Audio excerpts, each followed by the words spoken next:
would like to relive briefly a short moment recently in my life. So my wife went to a class in a neighboring town, and I spent the evening after work getting the kids food and supper, and did my husband best to kind of keep the house from being torn apart. And I get them settled into bed, almost better than expected, and retreat to my room to kind of relax. Well, my wife comes home a little after I expected. She seems to be filled with some sort of angst and mild frustration. And as she begins to tell me about how apparently, I say apparently, but I almost helped and knew it happened, somebody had gathered some used furniture from lawn furniture and placed it in our lawn with the hopes that my wife would use our almost new van to truck it down to their house.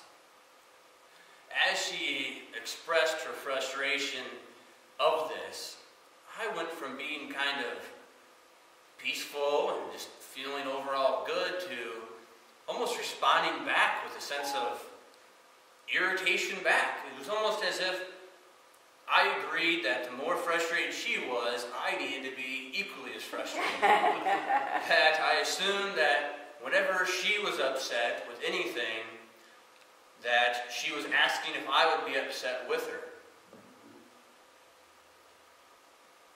This really reminded me somewhat of our principles in unity. And I'd like to share with you, which there's about an infinite amount of versions of our 5 principles. But the third one goes roughly, we create our experiences based on our thoughts and beliefs. So this is true whether we try to intentionally or if we just kind of go with the wind of life subconsciously. Paul Hasselbeck, who is one of the authors and teachers at the Unity Village and Institute, says something along the lines that it's important to remember to watch our thoughts and to change them when they do not reflect the experience we want to create. To me, that's very important. We see our lives kind of unfolding, and sometimes we stop with prayer, reflection, meditation. But we have to set an intention forth. And I like one of the intentions here is we're focusing on joyful living. So we have to ask ourselves over and over again, what can I do to practice that more abundantly? Am I thinking, speaking, and acting in a way that is creating joyful living? Unity's 4th principle is through prayer and meditation, we align our hearts and minds with God. Recently, a piece of the New Testament scripture inspired me to look closer at these 2 principles that are really at the foundation of unity, being a practical spirituality. I've been a part of Unity for about 13 years, and the tagline used to read, a practical Christianity, and now the tagline is kind of a practical spirituality. And I think we mustn't not forget to focus consistently on that idea of practicality. We have to return and return to these principles and say, what is our intention for experience? What are we practicing, and how can we return to that?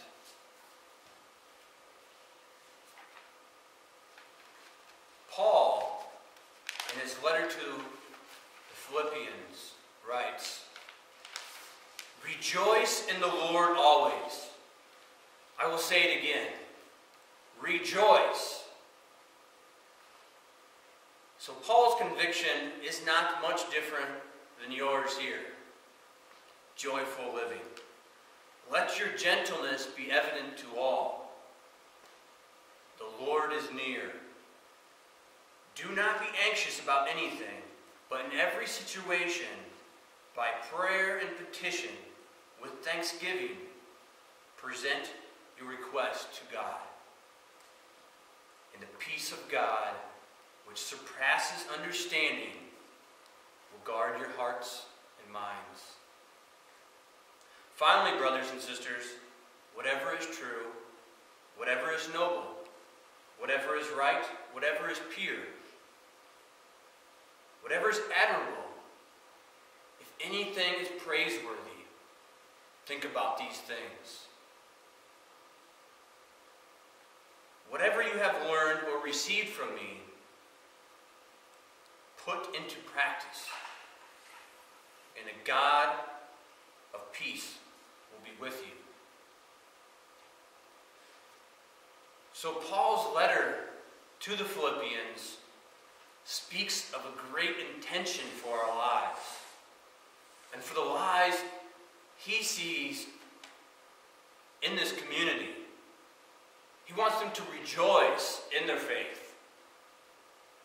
And he tells them if they take their petitions to God and are thankful, that the evidence will be peace.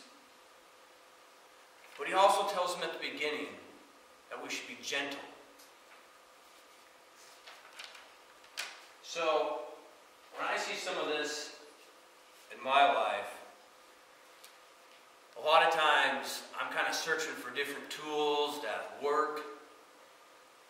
And I've been a part of different meditation practices off and on. I don't know about any of you, but it's like an exercise program. Sometimes for me, I find different techniques work at different times, and I restart a practice over and over again.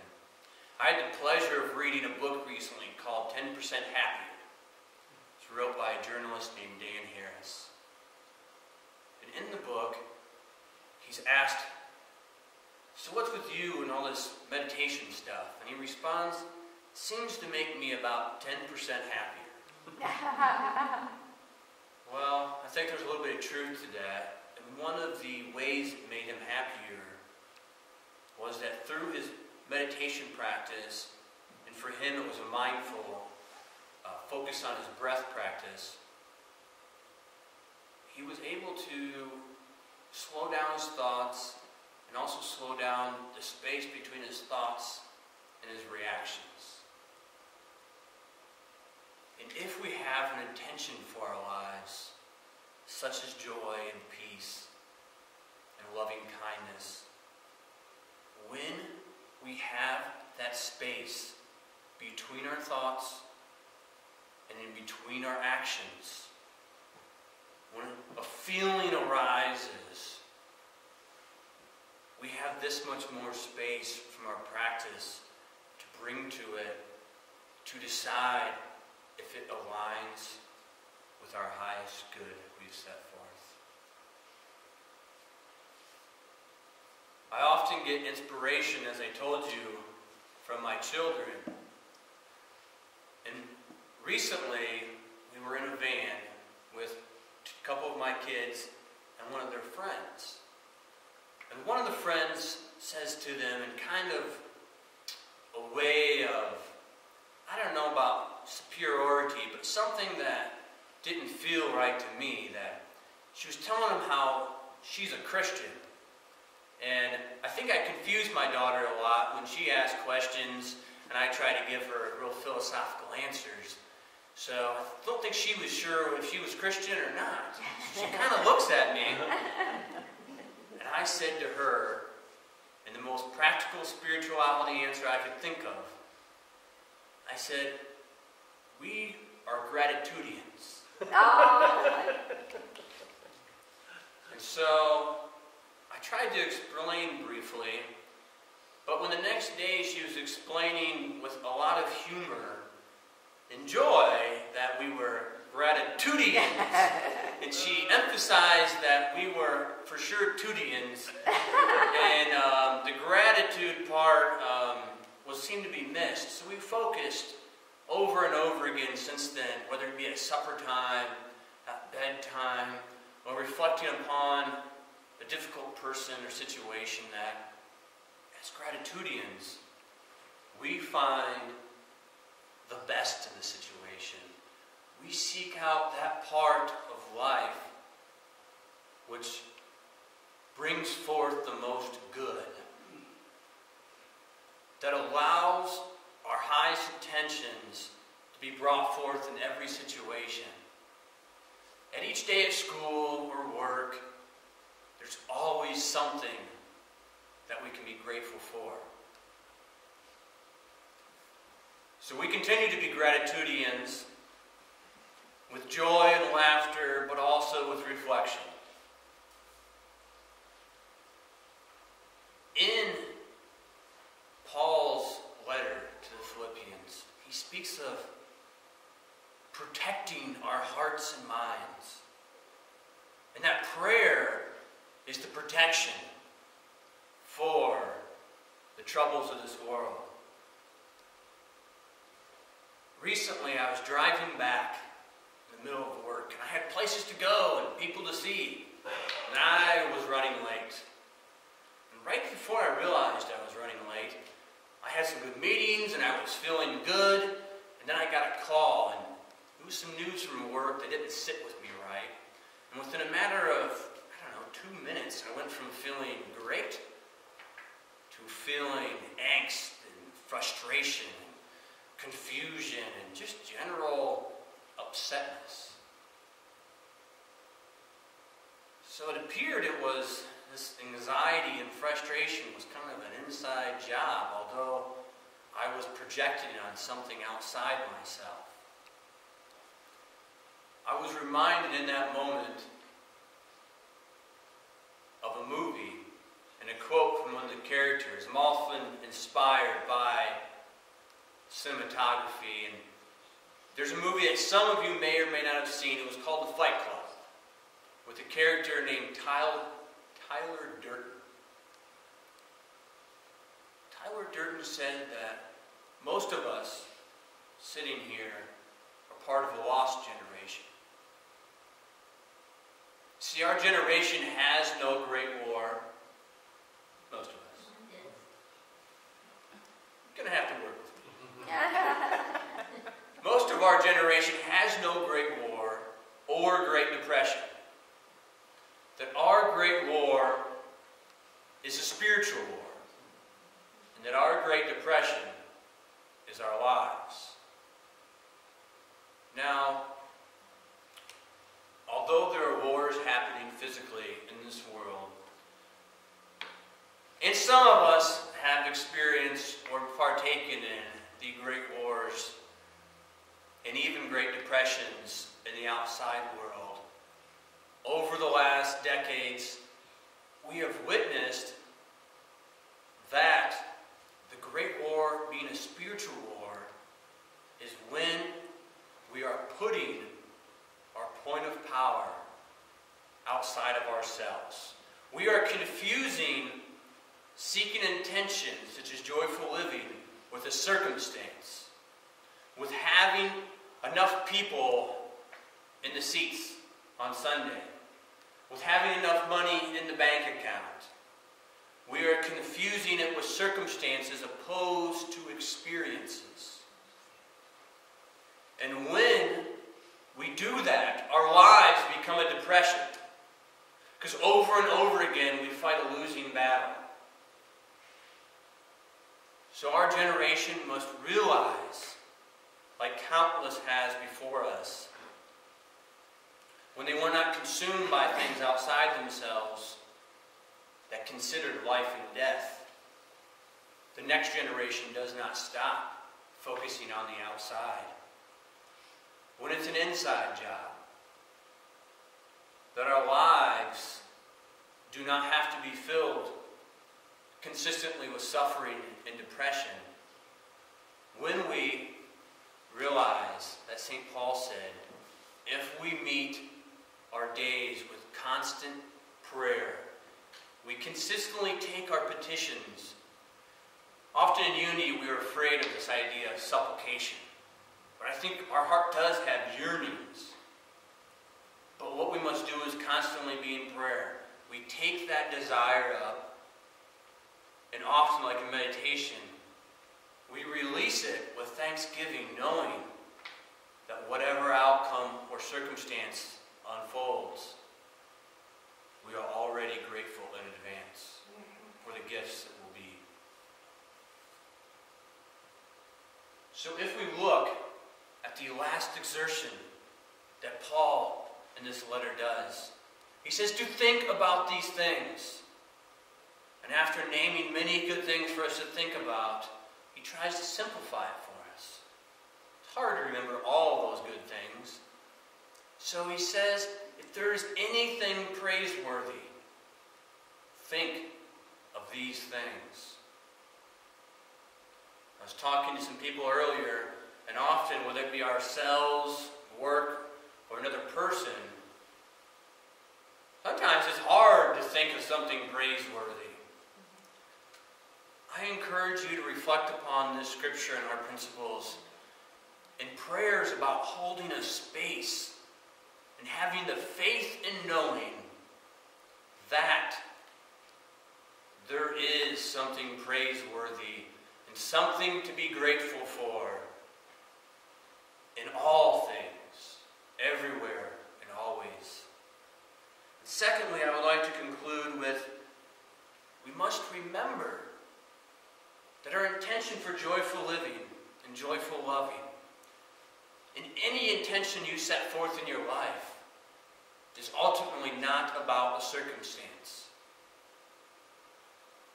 Our ultimate is we are seeking an experience. Nobody wants to purchase a material object or create a set of circumstances for them unto themselves. For we are seeking an experience that the point of power resides within ourselves. That often we become anxious and fearful and worried, and that is the result of losing our spiritual war. We have focused as if we are in a literal life and death situation with the outside world, when the inside is where we must go.